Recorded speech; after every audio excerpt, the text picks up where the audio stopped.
Trigger warning. Ghosts, ghouls, and gruesome stuff ahead. It's weird, it's dark, it's your kind of vibe.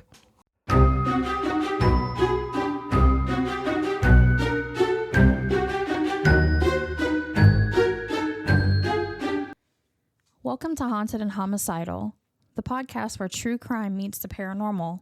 I'm Lauren. And I'm Courtney. Every week we uncover the terrifying, the twisted, and the totally unexplainable. Lock your doors and grab your sage. Because things are about to get haunted and homicidal. Hey guys, welcome back. What's up?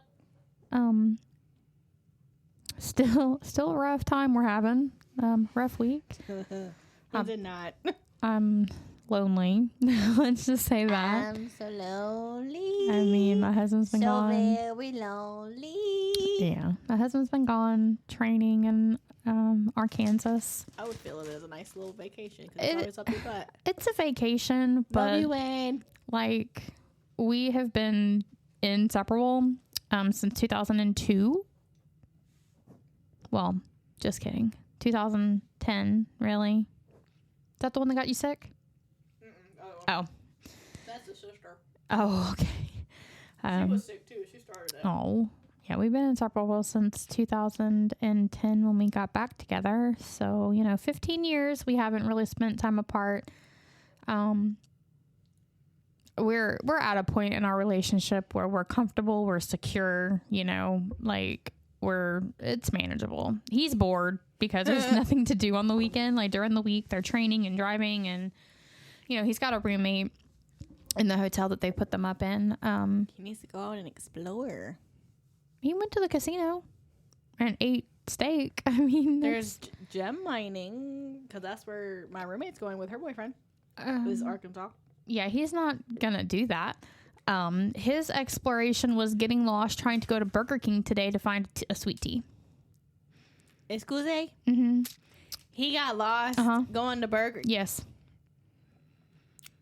That was right down the road. Like, he texted me and he said, "Don't mind the Life 360 tracking. I got lost trying to find a cold sweet tea." And I was like, Did he not GPS the Burger King? I think he did, but I mean, you're in like a whole new fucking area and they don't drive when they're there.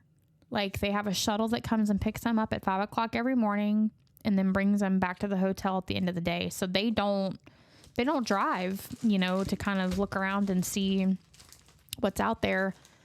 And he's not going to go do anything without me. I'm surprised he went to Walmart and shopped by himself and went to Burger King by himself. The boy needs stuff. He's going to have to. But he called me 40 times when he was in Walmart. He didn't know what size pants he wore. He didn't know what color. That's what happens when you have your husband who's so dependent on you, Lauren. Look, I'm a wife. You did this. I'm a wife. I'm doing my job.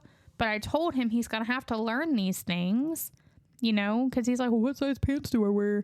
I'm like, "Well, normally it's a 32-30. I'm like, "But the 32s that you got, you said they were starting to get a little tight. So I would upsize because you're probably like a 33, but they don't sell it like that." So I was like, "Get a 34-30 and you might need to get a belt because it might be a little loose." So then he was like, "Well, what color?" And I'm like, "What do you mean what color? They're jeans, jean colored." And he's like, "Well, they've got like light blue, medium blue, dark blue." And I'm like, "Oh, dark blue. I like the dark blue black color that I like." Because he got a pair from like Rue 21. And him in those jeans. Oh my God. I love it. I hear it. I love it. Those are like my favorite jeans. But they're like tight on him. But I like that because the ones that he got are like super baggy. And like he likes baggy things, but I don't.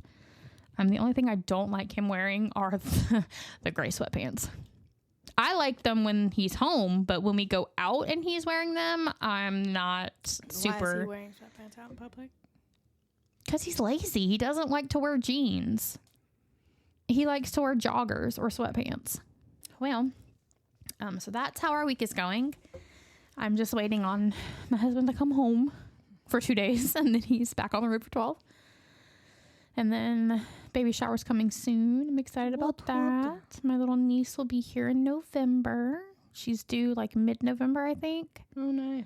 Yeah, so I'm going to have another November baby. I'm so excited. Okay, so I guess we'll go ahead and get started. All right. So today I have the Boise Murder House. Boise. Boise. So this takes place in Boise, Idaho. Idaho. Idaho, if anyone's a hoe. Shh.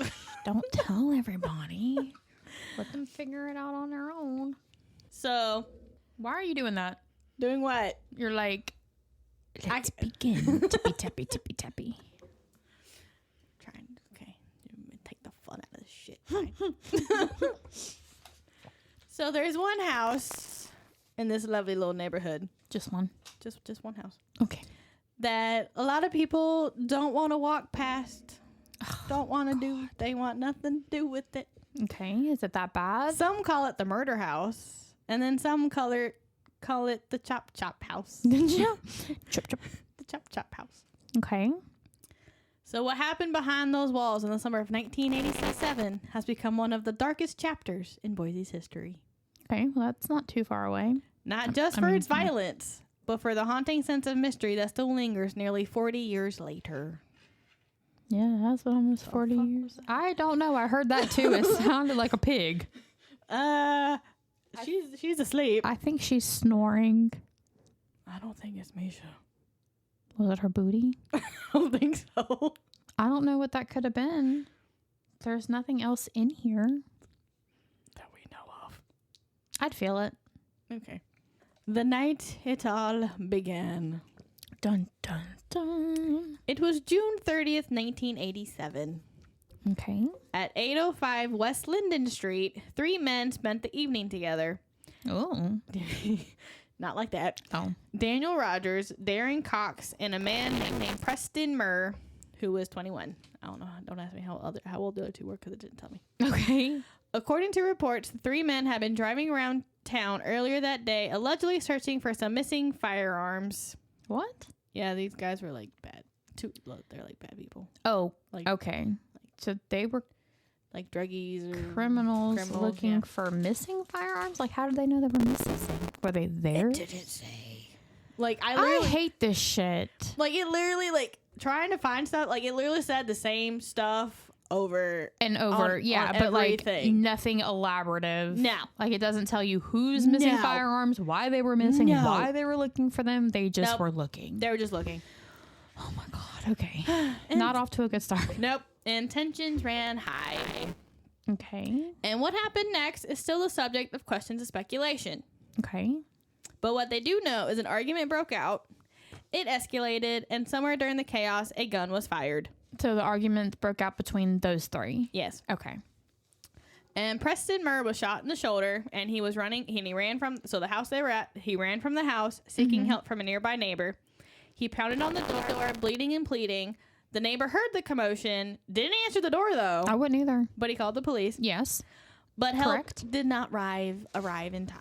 Oh, well, I mean, I don't know if I should say all because they're criminals, but. Well, we know the other, they knew for sure the other 2 were. They think the other one was like just newbie kind of. Gotcha. Yeah. Okay. The following morning, that same neighbor called the police again, this time with a growing concern. Okay. Blood was smeared all across his door. His door? His door. Still all on his porch. What the fuck? Wait. Would that have been from the guy that was shot? Yeah, because he was shot in the shoulder. Gotcha. So he was just smearing blood all over the house. Okay. And when police arrived, they followed the trail back to the house on Linden Street, and what they discovered inside confirmed their worst fears. Okay. Preston Murr had been killed. Okay. But more than that, the way his body had been treated suggested a disturbing attempt to cover up the crime. Oh, man. So when he tried to escape the first time, he had been forcibly brought back into the home. Like they literally dragged him. Oh, God. And from there, efforts were made to dispose of the remains. They had used a knife and an axe to dismember his body and put his pieces into bags to like drop it in a lake or something. Oh, my God. So his body was eventually found at Brownlee Reservoir near the Idaho-Oregon border.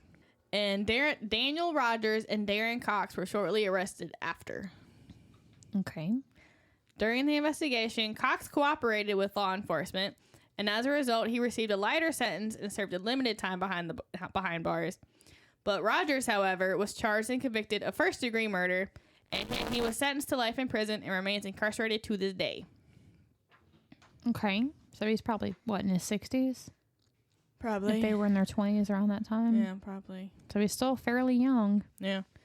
To this day, the full motive behind the crime remains unclear. While some court documents provide theories, no definite explanation has ever been confirmed. The question of why still lingers, perhaps as heavily as the story itself. Oh, wow. Okay.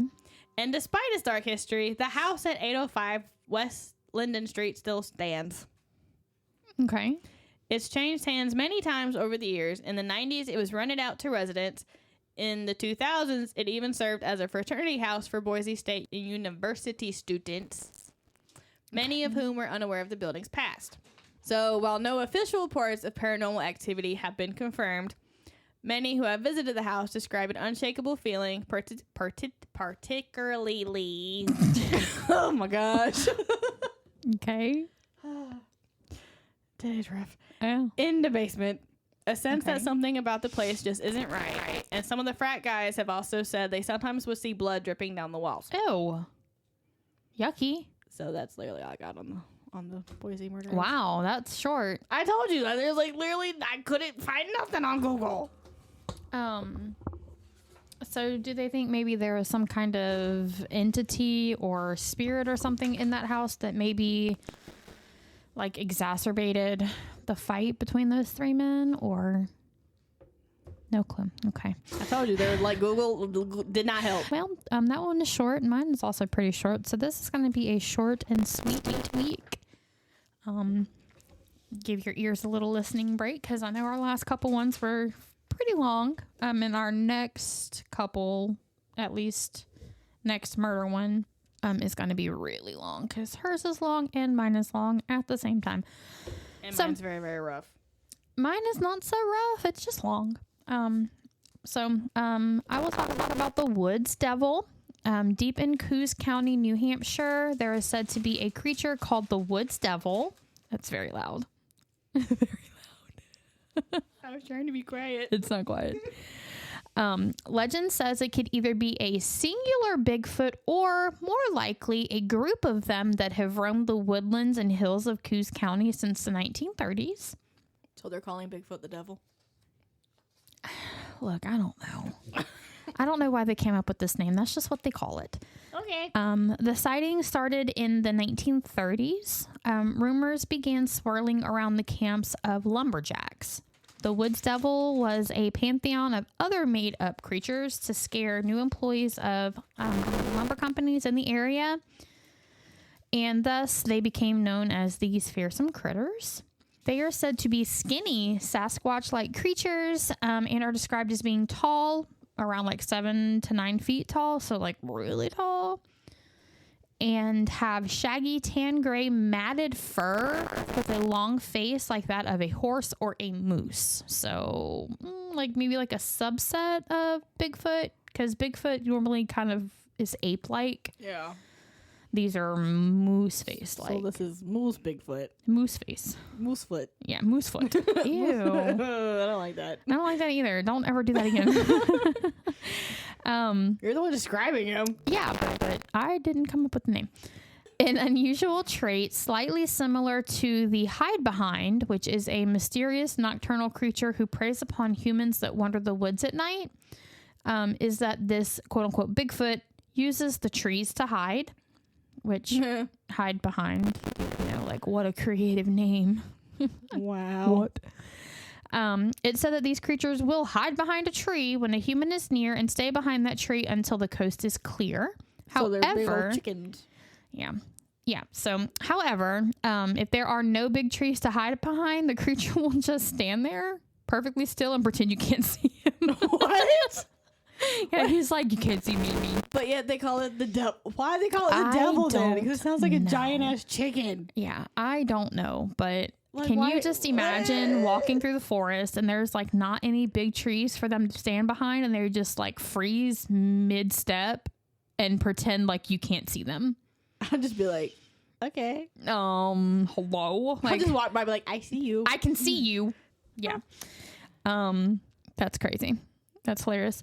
They relate it to like a baby playing hide and seek. So like, you know, babies will cover their eyes and they can't see you. So that automatically means you can't see them. Okay. I don't know. That's like, it's adorable. Like to me, that's just so cute.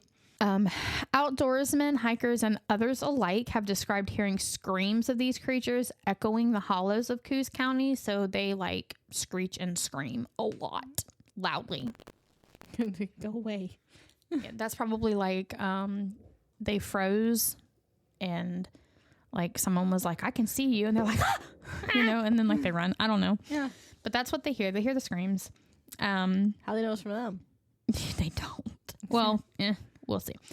Okay. In 1948, a man named George Lavoie was on a hunting trip deep in the forest of Coos County. At the end of the day, he was wandering back to his campsite.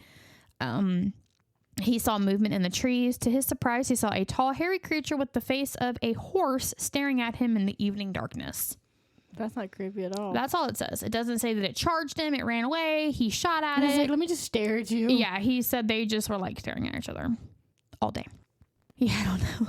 In 1952, Robert Goulet reported a sighting similar to Lavoie's. Goulet was on a hunting trip, specifically in Dixville Notch.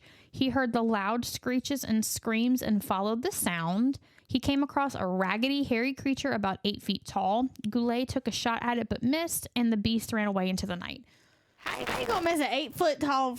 Right. The hell? But also, I think that's how they know these screams are coming from these creatures, because he heard the scream, he went in that direction, and he saw this animal. So I guess they're just relating the screams to that because it makes sense. How you gonna miss an 8 foot tall thing? Look, I could probably shoot at something 8 foot tall and miss it also. But I'm not a hunter. He's a hunter, but it's whatever. I don't know. Badass hunter then. Similar sightings kept occurring throughout the years. In 1977, there was a sighting on Route 3 near Pittsburgh. In 1983, a woman who lived in Colebrook claimed to have seen one just moseying slowly through her backyard, just checking shit out. Yep. He's like, "Ooh, I like that fence. That's a nice fence. Ooh, what a pretty plant." You know, he's just chilling, hanging out, living his life, looking at shit, trying to see what he wants to steal and take back to his little den. In 1977, a man passing through Errol claimed to have seen one at night, the description matching exactly that of the others. However, in like more recent years, the sightings have become less frequent. It isn't exactly known for sure if the woods devil is like old lumberjack tales Okay. of fearsome critters, or if it's like a quote unquote actual subspecies of Bigfoot, or if these mysterious creatures are not at all Bigfoot, but their own species of creature. And why is it Bigfoot? Why is that plural? Why is Bigfoot plural? Why is it not big feet? Why? It's like Bigfoot is singular, Bigfoot is plural. Bigfoot, big feet, big goose, big geese. See what I'm saying? Yeah. I'm confused. But Bigfoot is plural and singular, which is like crazy all on its own. Now, let me be perfectly fucking clear. I do not believe in Bigfoot. It's like one of those paranormal creatures that I just don't believe in at all. And I know a lot of people do. I'm not one of them. I believe in a lot of other shit. This one, I have a hard time. A very hard time. You don't believe in a giant ass hairy ape-like creature in the woods? No, because I call those humans. So, since this is Bigfoot, quote unquote, we're going to go through some main theories of why these creatures, or, you know, Bigfoot in general, are so hard to find. One of the main reasons is they are naturalistic. They're just good at not being seen for long periods of time. Mainly because dense cover and the water corridors where they're mainly living around, like many wildlife species, it's said that Bigfoot hugs riparian zones, which means vegetation near bodies of water, swamps, and heavy underbrush, places that swallow sunlight and muffle noise. So like thick areas where it's kind of difficult to see through trees and stuff. And that's mainly where they are at when they're not hunting for food or whatever during the day. Another reason is because they travel at night, like crossing roads into other territories. It's claimed that they often wait until nightfall to make major moves or traverse roads. And a lot of the sightings are at like dusk or dawn, in the daylight. It's not like broad daylight where they can really be seen well. Another reason is like physical refuge. Blowdowns, ravines, side hills, caves, etc. are often unchecked by humans, and it's believed that these creatures could be possibly dwelling there, which, that makes sense, I guess. A lot of creatures could be dwelling there. I don't know. It is said that they could be an interdimensional or a paranormal being. That Bigfoot is not exactly a quote-unquote animal, but a being that shifts between dimensions or planes of existence. Sasquatch sometimes can be described as a spirit being able to move between this world and the spirit world at will, only revealing itself like when it wants to be seen, which I think would be more likely. If I believed, I think that would be the one that I believed in. Yeah, that makes more sense. They are claimed to be a shape-shifting, light-warping, interdimensional entity. So a man named John Eric Beckford, he describes that Bigfoot can manipulate the light spectrum so it's invisible to human eyes, especially shape-shifting or warping perception. Kind of similar to UFOs and alternate universes, wormhole dynamics. Like with UFOs, they're still for like 2 seconds and then gone. Yeah. So he believes that's kind of what Bigfoot does. Is like he's shifting dimensions and time. Some believe it could be a paranormal animal plus alien hybrid. Bigfoot may be extraterrestrial or descended from alien visitors, or possibly from an alien species that once inhabited Earth, possibly an alien pet that was left behind when the aliens fled Earth. And like they left all these Bigfoot pets behind and they procreated and now there's like big feet everywhere. Okay. You look really confused. For one, why would you leave your pet? I don't know, like if you have to run off and you're an alien and your pet's not there and humans are coming and you don't know. I'm like, grab a pet. I would too, but some people do that and fucking, you saw when the hurricanes were coming through in the recent years, people tying their animals to fences just because they didn't want to deal with it.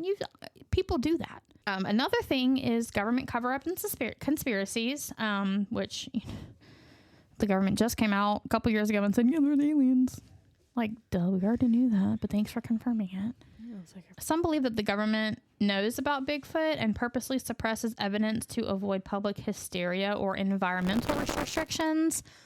This makes sense to me, truthfully, because what would happen if the government said Bigfoot exists in these particular dense forests, dense areas? They wouldn't be able to cut down the trees. They wouldn't be able to pilfer the land for minerals and vitamins and diamonds and coal and whatever the fuck else. They wouldn't be able to dump chemical waste in these areas.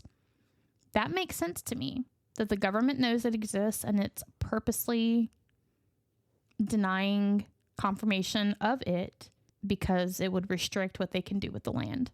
And this is why our planet is slowly dying. That makes sense to me. That makes so much, and I am not a conspiracy theorist, but that makes so much sense to me. What are you looking at? No, just... I was like, that calendar has been wrong for 2 months, I zone off sometimes, okay? And I look in random areas.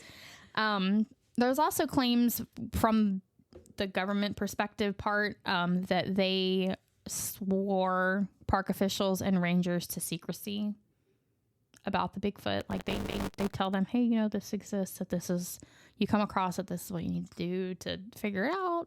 But you can't tell anybody or we're not going to be able to dig or frack or whatever they do.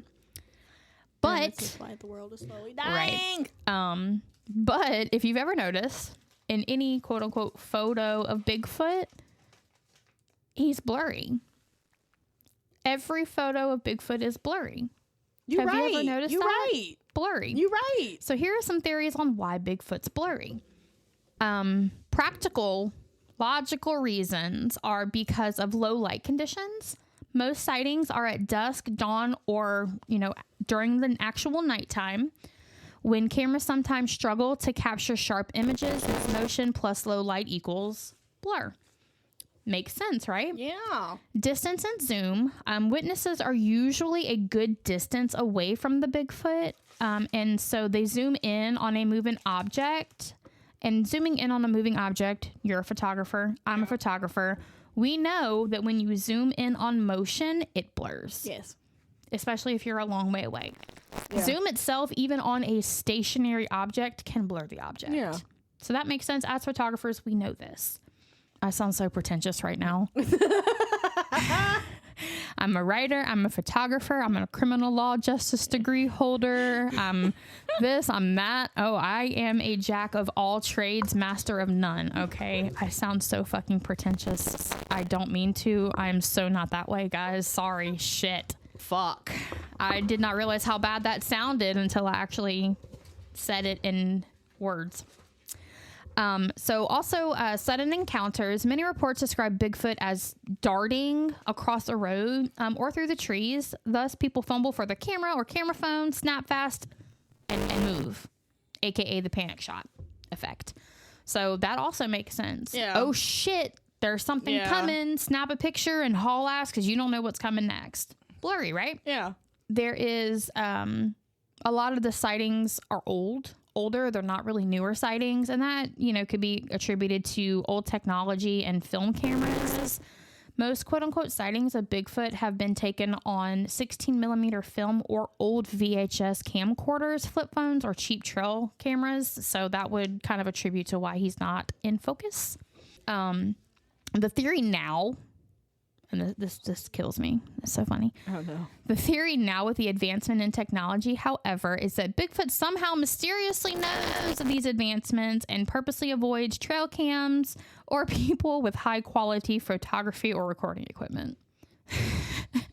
What? Yeah. So it's like he is following social media. He's out there on Twitter and he knows like Elon Musk and he just happens Panasonic and he just happens to know which person has Samsung has developed all these awesome cameras that can catch stuff, and he's like, nope. And he just happens to know which person has the. Yep. Okay. Mm-hmm. Yeah, he knows. He, like I said, mysteriously, miraculously knows of technology, right? Which would be another reason that I think he's interdimensional alien-esque instead of just a cave dweller. There you go. You know, I think if he exists, he is of the interdimensional paranormal entity that has intelligence. That would show intelligence. It literally sounds like they're like at the door. They're probably in the kitchen. They're always in the kitchen. Them having this knowledge shows that they're like intelligent creatures. Neither here nor there. Another reason could be psychological and perceptual factors. Mainly stress and adrenaline. In high adrenaline moments, people tend to shake, rush, and sometimes misremember or misinterpret details.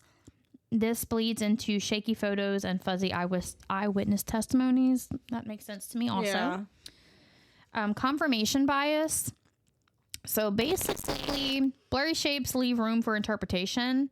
A shadow in the trees could become a huge hairy creature when the person already suspects a creature in the woods. If you're expecting a vampire to show up, a creature in the dark, any kind of motion blur. I'm here to suck your blood. Vampire! Right. So confirmation bias, you already believe it. You see something that could possibly be, and then all of a sudden it's the truth. Yeah. Yeah. So that makes sense also. Okay.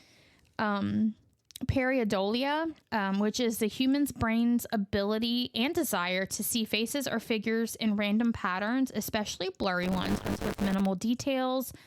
Basically, it's human nature to want to make sense of something in a photo in your line of sight that may not be the actual truth. The human brain wants to make sense. Yeah, it just wants to make sense of something. Yeah. Even if what it's making sense of doesn't make sense. Yeah. But it's better than not having anything. Yeah. Just your brain concocts something.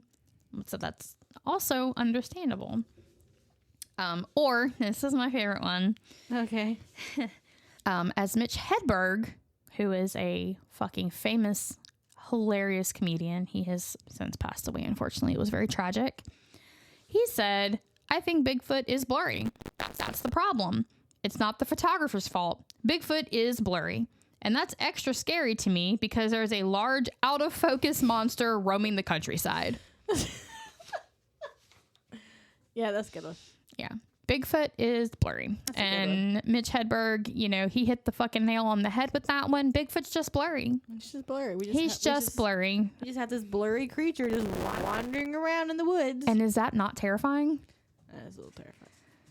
That is terrifying to me. That is a little terrifying, yeah. That's scary. Like, he's not in focus, and it's not your fault. It's not my fault. That's just how Bigfoot was created. He's just blurry. But there are, so many theories on Bigfoot. I didn't want to get into all of it because he is not a favorite topic of mine. So I'll leave you guys to, believe whatever you want to believe. I'm not knocking you for it. I'm just not really a believer. But if I were, it would be the alien interdimensional being that makes the most sense to me. But, it is what it is. Sorry our stories were so short this week. Be a little break from it will be and all that. Yeah. And it'll kind of give us like a little palate cleanser in between those and this upcoming week because both of our next stories are like really long, really detailed. Yes. So anyway, regardless, I hope you guys enjoyed our stories, even though they were short and sweet. Our paranormal stories seem to be that way. When we start getting into like Salem witch trials and stuff, they're going to start getting a little longer. But right now we're just having fun with the little stuff. Anyway, you guys can find us as usual on facebook.com/haunted and homicidal. We would love for you guys to subscribe to our Patreon and support us in that way. We do have several different tiers. Each come with like little goodies and stuff that you guys get throughout the month. And that's going to be patreon.com/haunted and homicidal. You can send us an email at hauntedandhomicidal@gmail.com. We would love to hear from you guys. If you guys have any paranormal stories or murdery stories or suggestions on something that you would like to hear, we are open-minded and down for anything. That sounded bad. That's not what we meant, but you guys know, y'all know us by now, so it's whatever. Also, feel free to give us some constructive criticism or love on our Spotify, Apple, Amazon, or whatever. It helps boost our ratings so we can reach more people. The more people we reach, the more we're going to be able to do. Again, thank you guys, everybody, for all y'all's love and support. It means the world to us. We really enjoy doing this. The research is grueling. It takes a long time, like very much a week so. or When so. you work a day job, Yes, yeah, because I work 9 to 5 every day, and then I've got kids. My weekends are pretty busy also, so I have to work during my free time during work if I can. And I can't work. Yeah, and after work, and it's a lot to be full time, and then I start school in January. It's been confirmed. Yeah. So we're going to be busy. We are busy. We're just busy people. Yes. And that's okay for me because, like, in our last episode, I am an overachiever. I have to be busy. Like, I have to have so much going on. Otherwise, I literally can't function. If I don't have anything happening, I feel like I'm losing my mind. I have to be, like, to the fucking max, slam packed. I've got school. And then she stresses. I stress about it. And then she stresses. Stress. She does this to herself. Yes, I do. I am very aware. I'm very aware. But I've got the podcast. I work full time. I did have a second part-time job. I have a baby shower to plan.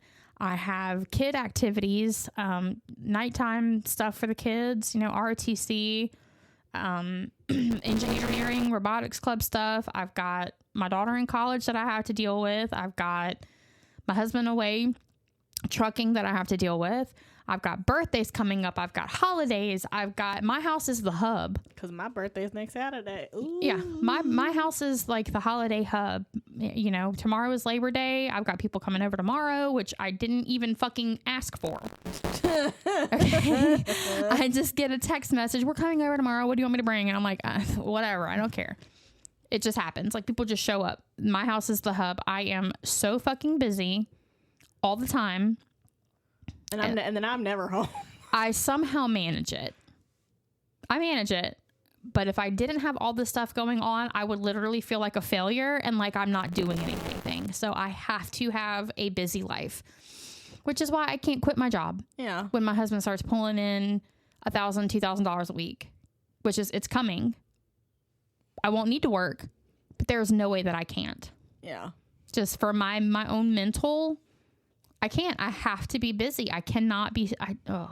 But that is all for this week. Again, thank you guys for listening. We love you guys so much. Thank you. Okay, bye. You got your baby? Hey. Okay, bye. Bye. Oh.